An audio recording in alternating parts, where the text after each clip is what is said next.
Welcome to the Week in Review, the show that brings you up to date on the week that was. Here are the top stories. Tech Mahindra and Satyam agree to merge. Retail inflation accelerates in February, and government could consider increasing fuel prices. We start with the merger that's set to shake up India's IT industry. Tech Mahindra may have rescued Satyam from the brink of a collapse 3 years ago, but the two firms are now headed for complete integration. Tech Mahindra will now purchase the remaining shares in MahindraSatyam. The deal will be worth about $1 billion. The merged company will have a total revenue of some $2.4 billion along with 350 clients. The announcement means shareholders will get 2 Tech Mahindra shares for every 17 from Satyam, but it's not known how the integrated company will be structured or what it'll be called. Meanwhile, C.P. Gurnani, the CEO of MahindraSatyam, said his firm would bring in exposure to enterprises services while Tech Mahindra would bring in tech prowess. Moving to the economy, the goods and services tax may be one of the most ambitious reforms agendas today, but India's states seem ready to pick a fight with the centre over compensations. The issue at hand is the central sales tax. States are unhappy because this year's union budget has only made a 300 crore provision to compensate them for the reduction in this tax. Sushil Kumar Modi, who is the chairman of the Empowered Committee of State Finance Ministers, says this isn't enough. Modi also says the lack of compensation happened despite a letter he wrote to the Finance Minister Pranab Mukherjee before the budget. State Finance Ministers now plan to meet in the second week of April to decide their next move. Central sales tax is gradually being phased out in order to make way for GST. States have cut the tax from 4% to 2% in return for compensation from the centre.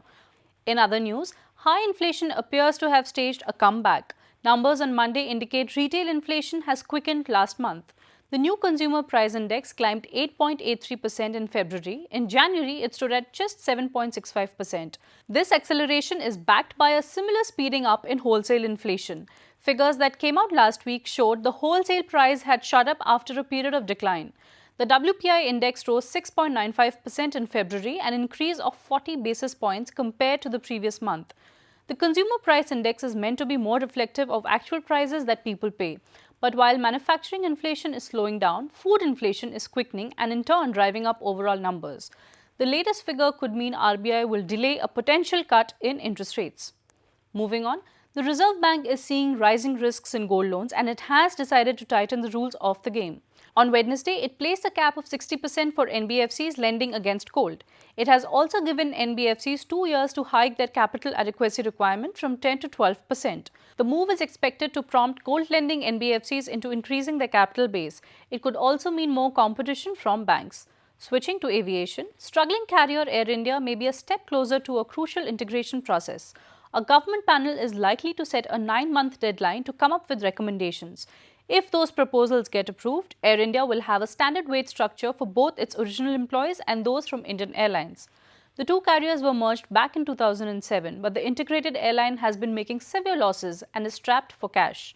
Air India plans to reduce its workforce by more than 7,500 employees over the next 3 years.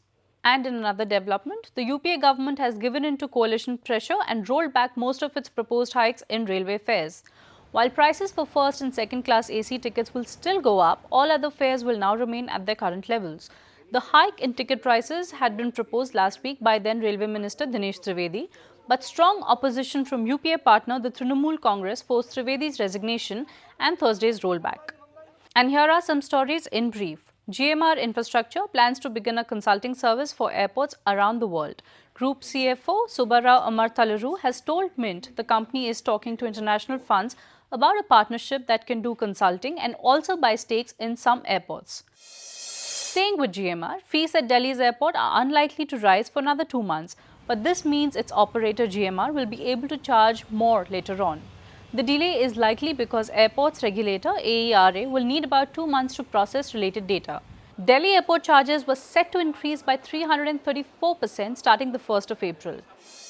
And finally, the government could consider an increase in fuel prices. On Friday, Petroleum Minister S. Jaipal Reddy said the prices of all oil-related products needed to be reviewed. But he didn't say when such a review might take place. India's oil marketing companies are taking massive losses because they sell fuel at below market rates even as crude oil remains expensive. And that's all we have for you. Thanks for watching.